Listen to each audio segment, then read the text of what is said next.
مركب صيد ماشية في البحر الأبيض المتوسط، والجو وحش جدا والرياح قوية. واحد من طاقم السفينة بيخرج يرمي المخلفات من المركب، لكنه بيشوف حاجة غريبة في المية. بيشوف جثة طافية على سطح المية، فبيحاول يشيلها بسرعة. لما شالها وطلعها على المركب، بيتفاجئ إن الشخص ده لسه عايش وفي حالة سيئة جدا. بيبدأوا ينزلوا بيه تحت بسرعة عشان يسعفوه، وبيكتشفوا إنه متصاب برصاصتين في ظهره. الشخص اللي على المركب بيبدأ يساعده، وبيلاقي تحت جلده حاجة غريبة يشيلها، وبيكتشف إنها شكلها زي القلم الليزر. ولما بيشوف الضوء اللي طالع منها، بيلاقي إنها مش مجرد أداة، لكنها رقم حساب بنكي في زيورخ. بيسألوه عن اسمه، لكنه مش فاكر أي حاجة خالص عن حياته السابقة، ولا فاكر حتى إزاي وصل للمكان ده. وبعد ما بيستعيد وعيه بشوية، بيحاول يسألهم إزاي وصلوا له. بيقولوا له إنهم لقوه في المية وهو متصاب بطرقات نارية، وبيكلمهم وهو مش قادر حتى يقف على رجليه، وبيساعدوه عشان يطلع فوق. وبعد شوية بيحاولوا يسألوه عن هويته، لكنه مش قادر حتى يجاوب، وبيفقد الوعي مرة تانية. المخابرات المركزية في ولاية فيرجينيا المسؤولين بيتابعوا الموقف. ستيف بيشوف التقارير عن المهمة اللي فشلت، وبيكتشف إن الموضوع أصبح معقد ومش بسيط. جيسون بيبدأ يستعيد عافيته، وبيشتغل مع طاقم المركب اللي أنقذوه. بيكتشف إن عنده مهارات غريبة، زي إنه بيعرف لغات مختلفة: الفرنسية والألمانية وحتى الروسية. وكل ده بيخليه يحس إن في حاجة غريبة. جيسون بيراجع الخرايط وبيدور على المكان اللي لقوه فيه، وهو مش قادر يلاقي إجابة. مش عارف هو مين أو إزاي يتعرض للطلقات النارية. بيقرر يروح لإيطاليا، وفي الطريق بيقابل البحار اللي ساعده، وبيديله مبلغ يساعده على السفر. بيقرر جيسون يركب القطر ويسافر لسويسرا، وكان معاه القلم الليزر اللي فيه رقم الحساب البنكي. في الليل بيوصل لسويسرا، لكنه مش عارف يروح فين بالضبط. بيقف في المنتدى، وفي اللحظة دي بيجي رجال شرطة وبيطلبوا يشوفوا هويته. بيقول لهم إنه مش معاه أوراق تثبت هويته، فبيعملوا له مشكلة وبيعتبروه متشرد. لكن فجأة وبسرعة بيتحول الوضع. جيسون بيهاجمهم وبيتغلب عليهم في ثواني، لدرجة إنهم حتى ما بيقدروش يوجهوا له أي ضربة.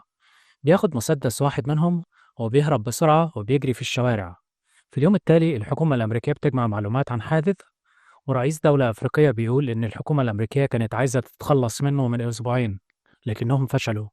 كيد بيروح يقابل ستيف عشان يناقشوا الموضوع، ولما بيشوفوا التقارير بيقول لهم إنه فقد الاتصال بالراجل اللي كان متابع العملية. ستيف بيسأل عن التفاصيل، لكن كيد بيقول له إنه كان مستني يعرف أي حاجة عن الشخص ده عشان يقدروا يحلوا المشكلة من غير ما يعملوا ضجة. في الوقت ده بيكون جيسون واقف قدام البنك اللي فيه رقم الحساب اللي لقاه في القلم الليزر، وبينتظر لحد ما يفتح البنك ويدخل. ولما بيدخل بيقول لهم إن ليه حساب هنا. بيطلبوا منه يكتب رقم حسابه. بيكتب لهم الرقم، وبيبدأ الموظف يطلب منه التحقق من هويته ببصمة اليد. ولما بيتم التحقق، بيتأكد إن البصمة مطابقة، وبيجيبوا له الموظفين الصندوق بتاعه من الخزنة وبيسيبوه لوحده. لما بيفتح الصندوق، بيلاقي فيه جواز سفره، وبيكتشف إنه اسمه هو جيسون بورن، وبيكتشف إن عنوان سكنه في باريس. لكن الغريب إنه في الرف التاني من الصندوق بيلاقي فلوس كتير ومسدس ومجموعة جوازات سفر بأسماء وهويات تانية تخصه. كل ده بيخلي جيسون أكتر حيرة، وبيصبح مش فاهم حاجة خالص، ومش فاهم الحاجات اللي معاه دي كلها ليه. بياخد كل الحاجات دي وبيحطها في شنطة، لكن بيترك المسدس في الصندوق وبيمشي. وهو ماشي بيحس إن في شخص بيراقبه، وفي اللحظة دي بيشوف رجال الشرطة السويسرية بيراقبوه من بعيد، وبيشعر إنه مطارد. بيتصل برقم التليفون اللي لقاه في جواز سفره، وبيسمع رسالة مسجلة بصوته. لكن مرة تانية بيحس إن كل خطواته تحت المراقبة. وفي النهاية بيقرر يروح السفارة الأمريكية، لكن وهو واقف في الصف بيشوف واحدة بتتخانق مع موظف في السفارة بسبب مشاكل إقامتها في سويسرا، وبيكتشف إنها بتنام في الشارع ومعهاش فلوس. بيحس جيسون إن الأمن مركز معاه، فبيخرج من الصف وبيحاول يمشي بسرعة. لكن رجال الشرطة بيوقفوه وبيطلبوا منه يرفع إيده، وبيهاجمهم وبيتغلب عليهم كلهم في ثواني، وبياخد منهم المسدسات، وبيهرب من السفارة بسرعة. وهو بيجري بيضرب باللي قبله وبياخد منه جهاز اللاسلكي. أمن السفارة بيعلن حالة الطوارئ، وبيكون معاهم على موجة اللاسلكي. وهو ماشي بياخد خريطة السفارة عشان يعرف خطة الهروب، وبيلاقي مكان آمن في السفارة، والأمن في كل حتة، وبيبدأوا يفتحوا كل الأبواب، لكنه بيظل مختفي. لكنهم ما بيقدروش يوصلوا لمكانه. بيفتح باب وبيخرج بره، وبيحاول يطلع على سطح السفارة لكنه بيفشل وبتقع شنطته منه. وبيمشي على البروز اللي في جدران المبنى، وبيمشي ببطء وبحرص لحد ما بيوصل للشارع وبياخد شنطته وبيمشي. بيقول شخص لستيف إنهم اكتشفوا إن جيسون موجود في زيورخ، وبيسألوا إذا كانوا متأكدين إنه هو ولا لأ. فبيقول له إن العميل بتاعهم في البنك شافه وعرفه، وإنه فضى خزنته في البنك وترك المسدس فيها. بنشوف ماري البنت اللي كانت بتتخانق في السفارة وهي رايحة تركب عربيتها.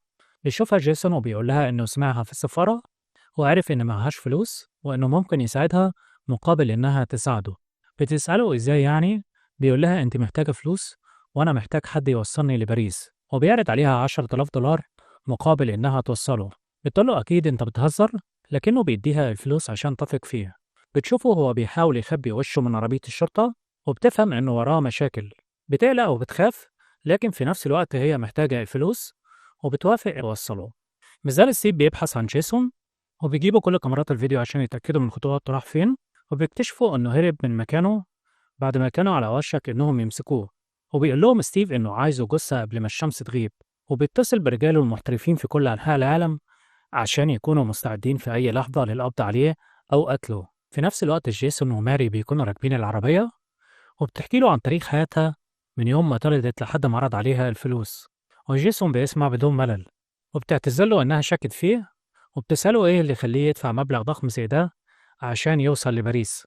بيقول لها أنا تعرضت الحادث من أسبوعين ومش فاكر أي حاجة خالص عن حياتي قبل الحادث. وبتقول له رغيك كتير، أكيد جبت لك صداع. بيقول لها أبدا بالعكس. في نفس الوقت بيكون ستيف واللي معاه وصلوا لمكان جيسون في زيورخ. تظهر أمامهم كل التفاصيل عن هروبه من المكان مع ماري، وبيبدأوا يجمعوا معلومات عنهم عن طريق فرع المخابرات اللي في باريس. بينزلوا من العربية وبيدخلوا ريست عشان يرتاحوا شوية. بتسأله ماري إزاي يكون معاك جوازات سفر لعدد من الدول وأنت مش فاكر أي حاجة خالص.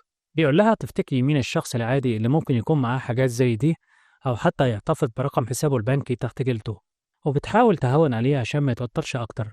وبيقول لها إنه حافظ أرقام لوحات السيارات اللي كانت بره الريست، وإنه عارف مكان الخروج من المكان، وإن في سيارة شرطة على بعد شارعين. بيتكلموا أثناء طريقهم لباريس، وكل شيء هادي حواليهم. جيسون بيغلبه النوم، وبتبص له ماري وهي متعاطفة معاه. بيوصلوا لباريس، وبتكون ماري جابت له فطار، وبتقول له تفتكر ممكن نلاقي حد من أهلك هنا في باريس؟ بيقول لها جيسون مش عارف، وبتوصله للعنوان اللي لقاه في دليل التليفونات.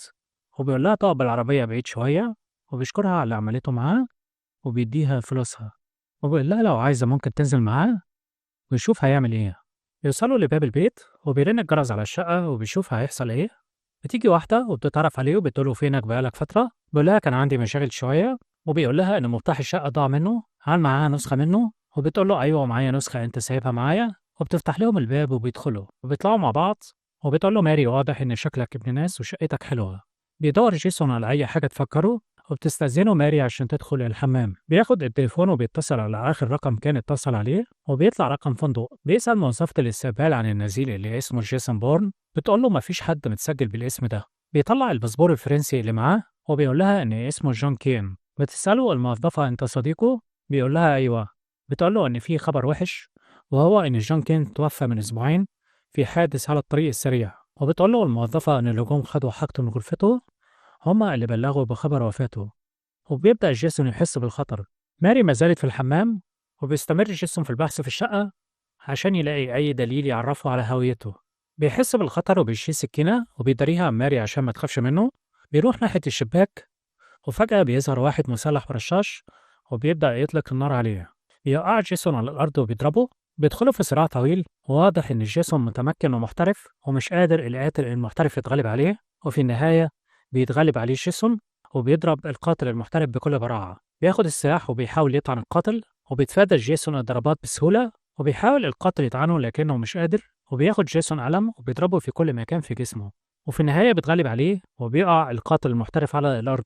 وماري واقفة في ذهول ومش مصدقة اللي بتشوفه. بيرمي لها الشنطة وبيقول لها تفتشها. بتشوف ماري الصور اللي في الشنطة، وبتبدأ تقلق، لكن جيسون بيطمنها. لكن القاتل بيقوم مرة تانية، لكنه المرة دي بيجري ناحية الشباك وبيحاول يهرب. جيسون بيجمع حاجاته بسرعة، وبيقول لماري تجيب حاجتها بسرعة عشان يهربوا، لكنها بتكون في حالة صدمة. بيساعدها جيسون على النزول، وبيلاقوا الست اللي فتحت لهم باب البيت مقتولة برصاصة. بيخرجوا للشارع وبيشوفوا الناس مجمعين حول جثة القاتل اللي رمى نفسه. جيسون بيشوف الشرطة وجهاز الأمن بيتحركوا بسرعة، وفي نفس الوقت فرع الوكالة في باريس بيتصلوا بستيف عشان يبلغوه إن جيسون ظهر في الشقة وقتل القاتل اللي بعته. بيطلب منهم ستيف ينظفوا الشقة وراهم عشان يمحوا كل الأدلة، لكن المرأة اللي معاهم بتقول لهم إن الموضوع أصبح صعب لأن في جثة في الشارع وكل الناس شافوها. يوصلوا جيسون وماري لمحطة قطر، وبيقول لها استني هنا لحد ما أحط الشنطة في أمانات المحطة وأرجع لك. وبعد ما بينزل بتخاف ماري وبتفكر في الهروب، لكن بتحس إن في حاجة بتمنعها. وبعد ما بيرجع جيسون بيقول لها روحي للشرطة واحكي لهم على كل اللي حصل، لأنه ما يعرفش إيه اللي هيواجهه بعد كده. وبتقول له ليه كل الناس دول بيطاردوك وعايزين يموتوك؟ بيقول لها إنه مش عارف. وبتقول له الناس اللي وراك دول ناس مش عاديين، لأنهم عرفوا مكاننا وقدروا يوصلوا لك في باريس. وبتقول له مين الناس دول وليه بيطاردوك بالطريقة دي؟ وبيقول لها إنه مش عارف ومش قادر يفهم أي حاجة، لكنه بيحاول يعرف هو مين. وبتقول له إنها هتفضل معاه مهما حصل. بيلاحظ إن الأمن بدأوا يلاحظوا وجوده، وبتوصل عربية الشرطة للمكان، وبيقول لها دي آخر فرصة ليكي عشان تنزلي، لكنها ما بتنزلش وبتربط حزام الأمان وبتقرر تكون معاه. بيوصل رجال الشرطة وبيشغل العربية وبيهرب بسرعة، وبتبدأ مطاردة شرسة، وبيثبت جيسون إنه سواق محترف، وبيحاير الشرطة بسرعته ومهارته في القيادة، وبيتعبهم معاه في مطاردة طويلة. وفي الآخر بيقدر يهرب منهم، وبيدخل في العربية تحت جراج عمارة، وبيقول لها انسي العربية دي خالص، وإنهم هياخدوا منها المهم ويمسحوا بصماتهم ويمشوا. بيوصل للرئيس الأفريقي لمشرحة في باريس عشان يتأكد من هوية جثة جون كين اللي هو جيسون، وبيفحص الجثة المتفحمة بنفسه، وبيقول لهم إن الجثة مش جثة جون كين، وبيقول لهم إن الشخص المطلوب كان مصاب بطلقات نارية في ظهره. وبتبلغ الوكالة سالي المرأة اللي بتعمل معاهم في باريس. بيروح جيسون وماري يقضوا الليلة في فندق صغير، وبيقص جيسون لماري شعرها عشان تغير ملامحها وما يتعرفوش عليهم بسهولة. بتصحى تاني يوم وبتلاقيه قاعد قدامها، وبيعرفها إنه مسح البصمات من كل مكان في الغرفة، وبيقول لها إنه عاوز يروح للفندق اللي كان فيه جون كين، يمكن يلاقي هناك حاجة تفيده.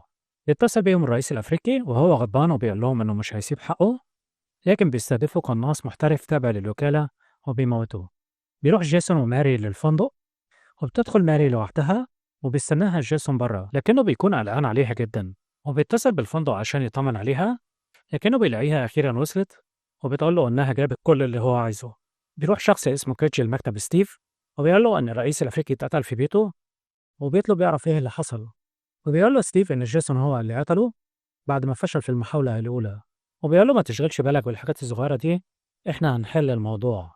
بيتصل جيسون بالأرقام اللي كانت في السجل اللي جابته له ماري، واللي كان طلبها باسم جون كين من الفندق.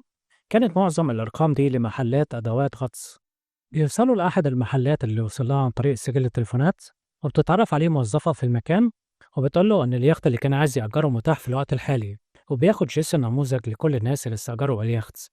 وبعدها ماري بتقول له إن في قصة في المشرحة باسم جون كين، بتسأله إن كنت أنت جون كين يبقى مين اللي موجود في المشرحة. وبيوصلوا للمشرحة، وبيدفع رشوة عشان يدخل يشوف الجثة، لكنه مش بيلاقيها. بيدخل لمدير المشرحة وبيسأله عن الجثة، فبيقول له إن أخوه جه وخدها، وبيطلب منهم يخرجوا. بيروح على دفتر الحضور والزيارات، وبياخد بقوة آخر ورقتين من السجل، وبيقول لماري إن الرئيس الأفريقي كان هناك وشاف الجثة. وبتسأله إيه المشكلة؟ بيقول لها هو كان في صور الأشخاص اللي استأجروا نفس اليخت اللي كان عايز يأجره. بيروح لعنوانه عشان يكتشف كل التفاصيل، لكنه بيكتشف إن تم اغتياله. وماري بتقول له إن من 3 أسابيع بلغ الشرطة إن في حد هاجمه وهو في اليخت وسط البحر، وكان بيحاول ينجو طبعا. وقال للشرطة إن في شخص كان عاوز يغتاله، لكنه هو اللي ضرب الشخص ده رصاصتين في ظهره. وبيقول لماري أنا كده عرفت إني كنت شغال قاتل متسلسل. بيركبوا تاكسي وبيمشوا ناحية الفندق اللي كانوا نازلين فيه، لكنهم بيلاقوا الشرطة محاصرة الفندق، فبيطلب من السواق يقعد بسرعة وبيديله مبلغ كبير وبينزل. وبيقول لماري إنهم اكتشفوا مكانهم. السواق بينزل عشان يديله باقي الفلوس، وبيعتقد إنه اداله فلوس كتير بالخطأ، وبينادي عليه عشان يديله الباقي، لكن الشرطة بتشتبه فيه وبياخدوه للتحقيق. وبيشوفهم نفس القاتل اللي اغتال الرئيس الأفريقي. وبيكسر جيسون زجاج عربية شرطة واقفة قريب منهم، وبياخد منها منشورات فيها صورهم، وبيقول لها إحنا بقينا مطلوبين من الشرطة الفرنسية. ماري بتخاف وبتجري، وطبعا بعد ما عرفت إنه قاتل محترف، وبتقول له يبعد عنها، وبتغير سلوكها معاه بعد ما عرفت إنه قاتل محترف. لكنه بيقول لها إن اللي وصلوا لمكانهم واللي قتلوا الرئيس الأفريقي أكيد مش هيرحموهم. وبيقول لها إنه هيوصلها لمكان آمن وبعد كده مش هتشوفه تاني. وبتروح ماري معاه في الوقت اللي بيبدأ فيه ستيف يتعاقب كل قرايب ماري وكل الناس اللي ممكن تتصل بيهم. ابن عمها له بيت في أحد الضواحي على أطراف فرنسا، إنه مش بيروحوا كتير.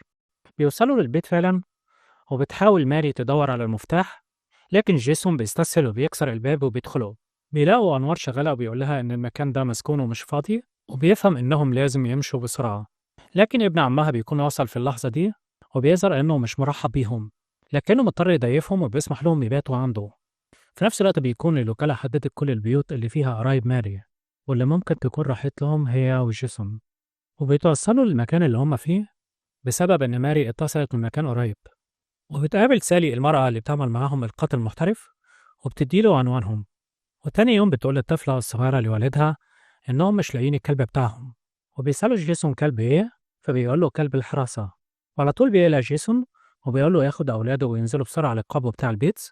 وبيسألوا إيه السبب، فبيقول له لأن وجودكم هنا أصبح فيه خطر على حياتكم. وبتقول له ماري يوافق ويسمع كلامه، وفعلا بينزل صاحب البيت وبياخد بناته للقبو. ماري بتكتشف إن التليفون عطلان، وبيلاقي جيسون طلقات خرطوش، وبيعرف إن في بندقية في البيت، وبيبدأ يدور عليها وبيلاقيها.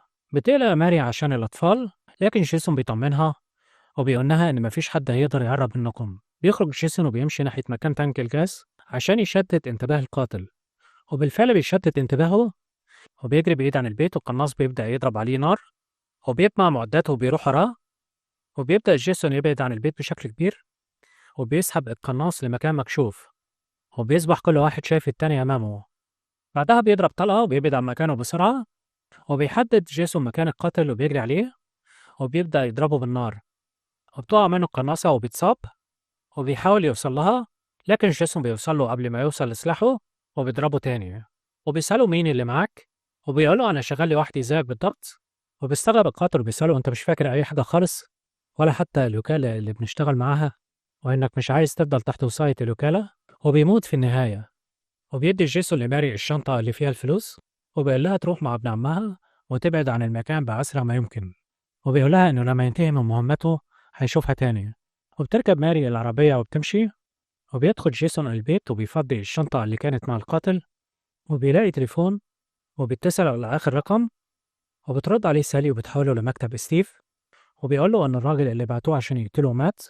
وبيقول له ستيف يجي عشان يحاولوا يوصلوا لحل يرضي كل الأطراف من غير دم أو قتل.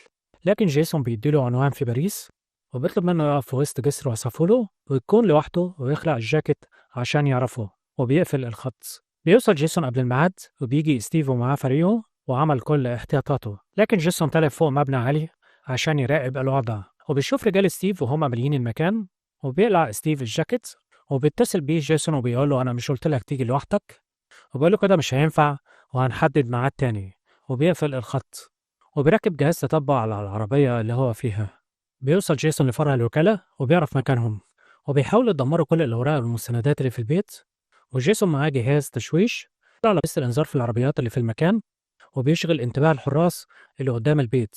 وبيطلع على المواسير من غير ما حد يشوفه. بتقول سالي لستيف إن كل النظام الأمني عليه تشويش، حتى التليفون عطلان، وبتنقطع الكهرباء عنهم. وبتقول له إن جيسون أكيد وصل، وبيطلع ستيف مسدسه بسرعة وبيأمن المكان. لكن جيسون بيظهر فجأة جنبه وبيقول له ارمي سلاحك. وبيسأله عن الوكالة، وبيغضب ستيف وبيقول له أنت مش فاكر أي حاجة خالص. فبيسأله جيسون أنا مين؟ بيقول له أنت أقوى سلاح تابع للحكومة الأمريكية، وإن الحكومة الأمريكية كلفت ملايين عشان يوصلوا لك. وبيعرفوا إن كان تم ترتيب عملية اغتيال للرئيس الأفريقي اللي كان عايز يكتب مذكرات ويكشف أسرار عن كبار المتحكمين في أفريقيا والشرق الأوسط. وبيفتكر جيسون يوم الحادث لما كان على اليخت بتاع الرئيس الأفريقي وكان داخل عشان يقتله، لكنه شافه وهو شايل بنته الصغيرة فتردد وما قدرش يقتله.